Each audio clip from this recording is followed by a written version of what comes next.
Accident को लेकर कुछ कहना चाहेंगे और कुछ?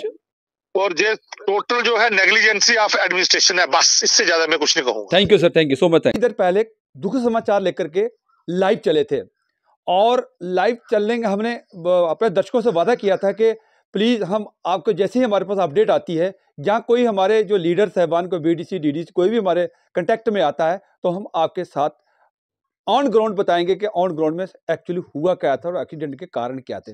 चलिए, हमारे साथ जो बीडीसी अरुण जी हैं, शर्मा जी हैं, वो हमारे साथ जुड़ गए हैं। हेलो, नमस्कार जी, नमस्कार। नमस्कार नमस्कार बीडी साहब, कि ये क्या कारण हुए थे, ये क्या नाम एक्सीडेंट के, और कब और कितने बजे हुआ, कौन कौन लोग उसमें सीरियस घायल कौन हुए? हालांकि हमारे सोर्स के मुताबिक जो वीडियो जो आप लोगों ने मुझे शेयर किया है उसमें तो कोई अच्छी बात है कि सर आपने हमें लोगों को वीडियो भी दिया और फोटो भी दिए। मैं अपने दर्शकों को बताता हूँ कि वीडियो और फोटो आप साथ साथ देखिएगा कि किस तरह से वहाँ एक्सीडेंट हुआ, और हमारे जो बीडीसी साहब हैं उन्होंने हमें वीडियो शेयर किया और वहाँ के लेटेस्ट पोजीशन उनसे जानकारी लेते हैं कि हाँ सर लेटेस्ट पोजीशन क्या है वो बताएं। देखिए महाराज, मेरा नाम अरुण शर्मा है और मैं जम्मू कश्मीर पंचायती राज जो इंस्टीट्यूशन है उसको हेड करता हूँ जी जी, पंचायत कॉन्फ्रेंस के नाते। और मेरा कालाकोट के एरिया में, तरियाठ, मोगला, क्रेडू के एरिया में आना जाना रहता है। जी जी जी, लेकिन बड़े दुख की भावना से कहना पड़ता है कि हमारा जो प्रशासन है, जी जी सर, उनकी जो ढुलमिल वाली जो नीति है, जी जी, वो देखिए उसकी हालत क्या है। रियासी से लेके राजौरी तक 125 किलोमीटर का एरिया है। जी जी सर, 125 किलोमीटर के एरिया में सीएचसी है, एक पौनी, एक तरियाठ और एक कालाकोट। जी जी सर, जी सर, कालाकोट, तरियाठ और पौनी के बीच में 3 सीएचसी है। जी जी, और यहाँ एक एक दो एमओ है, यानी के मेडिकल ऑफिसर है। और बड़ा, इससे बड़ा दुर्भाग्य हमारे लोगों के लिए और क्या हो सकता है कि इस एरिया में तकरीबन जो है 5 लाख की आबादी है। ये रियासी से लेके ये बिल्कुल पगडंडी जो है, ये हिल स्टेशन है। आप पौनी लगा लीजिए, पार्क।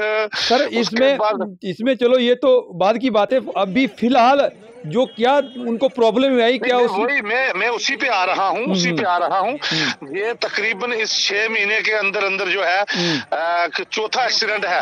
यहाँ बहुत बड़े बड़े श्राइन है, चंडी मोड़ श्राइन है, शिवखोड़ी श्राइन है, एक द्रुंगला माता श्राइन है, और एक बहुत बड़े बड़े जो पीर फिकीर सूफी संतों के स्थान है।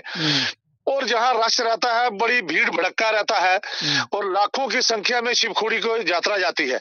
लेकिन हमारे हेल्थ फैसिलिटी के नाम पे हमें सिर्फ जो ठगा जाता है, हमें सिर्फ जो है पंगु बनाया जाता है, और हमारे जो लोगों के साथ धोखा किया जाता है। और हमने बार बार गुहार लगाई, चाहे वो डिस्ट्रिक्ट एडमिनिस्ट्रेशन रियासी हो, राजौरी हो, चाहे वो एडवाइजर हो, चाहे वो एलजी साहब हो। हमारा अक्सर एलजी साहब से मिलना जुलना रहता है, और बार बार हमने बोला कि इस पहाड़ी एरिया में मेडिकल फैसिलिटी को मजबूत किया जाए, लेकिन सरकार है कि हमारी सुनती नहीं। चलो सर, वो मेडिकल फैसिलिटी के तो चलो बाद की बातें हैं, लेकिन फिलहाल क्या प्रॉब्लम्स आई और क्या वहाँ पे क्या मेडिकल की वजह से कोई किसी की वहाँ डेथ हुई है या उनके कारण कुछ? तरियाठ जो है सीएचसी के नजदीक एक एक्सीडेंट हुआ है जो आज हुआ है। और कितने बजे हुआ सर वो? तकरीबन मॉर्निंग की समय की बात है, सुबह सुबह का समय था, और गाड़ी ओवरलोडिंग थी। ओवरलोडिंग के कारण जो है वो एक्सीडेंट हो गया। और क्या उस रास्ते में कोई चेक पोस्ट वगैरह, पुलिस पोस्ट कोई नहीं थी क्या सर? अरे पुलिस पोस्ट कहाँ है, वहाँ एक पौनी दोमेल में है, और एक आगे कहीं कालाकोट के पास पुलिस होगी। इतनी कौन कहाँ पुलिस ही रहती है, ट्रैफिक पुलिस का तो वहां तो नामो निशान नहीं रहता। वो कभी कभार राउंड में रहते हैं जो उनके स्थानीय से होते हैं। लेकिन बात है एक्सीडेंट की, एक्सीडेंट तो हो जाता है, गाड़ियां हैं, ओवरलोडिंग होगी, कुछ और कारण रहा होगा, एक्सीडेंट हो गया। रेस्क्यू की प्रॉब्लम क्या क्या है बीडी साहब, वो बताओ शर्मा साहब, क्या क्या है रेस्क्यू प्रॉब्लम आई?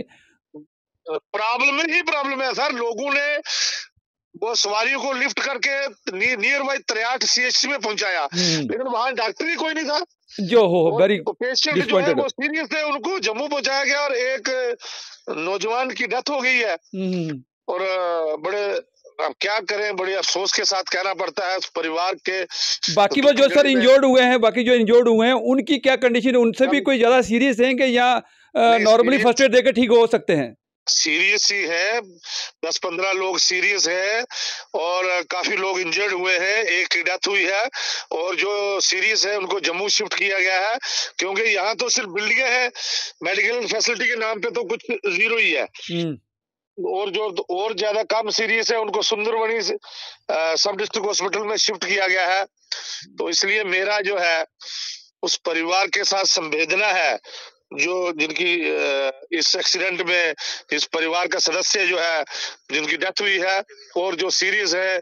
और मेरी सरकार से अपील है कि कम से कम 50,000 की और मेडिकल फैसिलिटी इनको फौरी तौर पे दी जाए, ताकि और उनको थोड़ा राहत मिल सके। और जिन परिवार का सदस्य गया है 5 लाख रुपए का एक्सग्रेशिया उनको दिया जाए, ताकि परिवार का पालन पोषण हो सके सर, पालन पोषण हो सके। बिल्कुल बिल्कुल सही बोला सर आपने। आप मीडिया के द्वारा जो है मेरी एक रिक्वेस्ट है जी सर कि आप एडमिनिस्ट्रेशन को थोड़ा टाइट करें, एडमिनिस्ट्रेशन के सामने रखें अपना पक्ष, क्योंकि चलो मीडिया टाइट नहीं कर सकता सर, मीडिया सिर्फ आपकी स्थिति जो जनता की प्रॉब्लम्स होती हैं, जनता जो प्रॉब्लम फेस करती है, लीडर साहबान जो फेस करते हैं, हम सरकार तक इंफॉर्मेशन भेजते हैं। करना नहीं करना सर उनके हाथ में रहता है, क्या करें सर। मैं आपको प्रैक्टिकल बता सकता हूँ, मैं कितने बार एडवाइजर साहब को मिला हूँ। जी सर। आर भटनागर साहब हैं जो, उनसे मैं कितने बार मिला हूँ, डायरेक्टर कमिश्नर सेक्रेटरी से कितने बार मिला हूँ, लेकिन रिजल्ट जीरो रहा।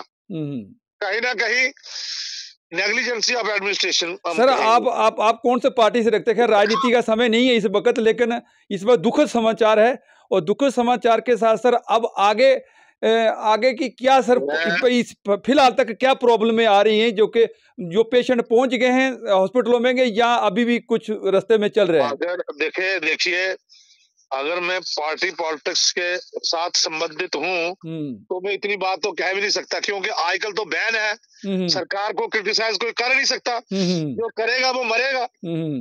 हम तो धड़ल्ले से बोलते हैं, हम किसी की चापलूसी और दलाली करने के चक्कर में नहीं। पहाड़ी एक्सप्रेस भी नहीं करता सर, पहाड़ी एक्सप्रेस सच्चाई दिखा के रहता है, चाहे सरकार का लॉस हो, चाहे इंडिविजुअल किसी का हो, चाहे मेरा कौन ना हो जाए, हम भी दिखा के रहते हैं सर, कोई पीछे हटते नहीं है सर, सच्चाई दिखा के रखेंगे सर। पार्टी पॉलिटिक्स से हमारा कोई लिंक नहीं है, हम एक आजाद उम्मीदवार के नाते जी काम करते हैं और एक लोगों की आवाज बन के रहते हैं। हम जितना भी एरिया है हमारा 24 घंटे में से 12 घंटे जो है लोगों के बीच में रहते हैं और उनकी छोटी मोटी समस्याओं को हम जो है वो हाईलाइट करते रहते हैं, जो कंसर्न एजेंसीज हैं। अब हेल्थ विभाग की बात तो आपने की है और इनका लूप होल अब मैं ज्यादा बात करूंगा तो इनको परेशानी हो जाएगी। मैंने तरियाट के लिए और मोगला के लिए और कालाकोट के लिए बार बार गुहार लगाई है, लेकिन सुनवाई नहीं सर, सुनवाई कुछ नहीं है, जीरो है।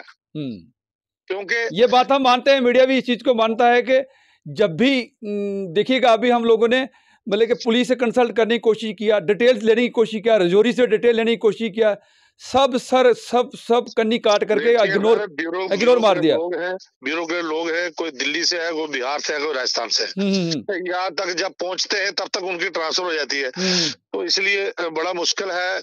स्थानीय नुमाइंदे जो हैं, कहीं ना कहीं एक ही इंस्टीट्यूशन था पंचायती राज, वो भी इन्होंने खत्म कर दिया। जी सर। अब कौन क्या करेगा, ये सब आपके सामने है। चलो सर, बाबू की सरकार है, और मैं इसे और कुछ कहेंगे सर, कुछ कहना चाहेंगे इम्पोर्टेंट इसी इंसिडेंट को लेकर कुछ कहना चाहेंगे और कुछ? और ये टोटल जो है नेग्लिजेंसी ऑफ एडमिनिस्ट्रेशन है, बस इससे ज्यादा मैं कुछ नहीं कहूंगा। Thank you sir, thank you so much, thank you. ये था बीडीसी साहब का कहना है कि टोटली नेग्लिजेंसी ऑफ एडमिनिस्ट्रेशन। अब एडमिनिस्ट्रेशन से नेग्लिजेंसी क्या क्या हुआ है वो तो ग्राउंड में जो जिन लोगों ने फेस हुआ, जिन लोगों को चोट पहुंची है, जिन लोगों के घर में कोई मरा है, जहाँ बेचारे क्या गाड़ियाँ मिला कि नहीं मिला, वहाँ डॉक्टर नहीं है, वहाँ कुछ नहीं है। प्राइमरी हेल्थ सेंटर के अंदर आज संडे भी था, संडे के होने के बाद छुट्टी में होंगे, लेकिन कोई इमरजेंसी डॉक्टर नहीं होगा। इसीलिए बीडीसी जो एक्स बीडीसी हैं, इन्होंने शर्मा जी ने हमें बताया।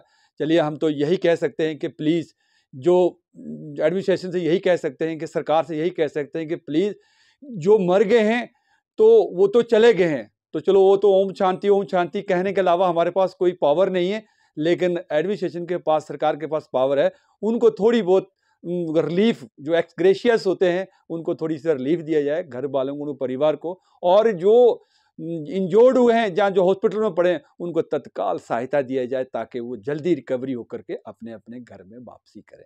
चलिए, कैमरामैन के साथ मुझे दें इजाज़त। नमस्कार, जय हिंद।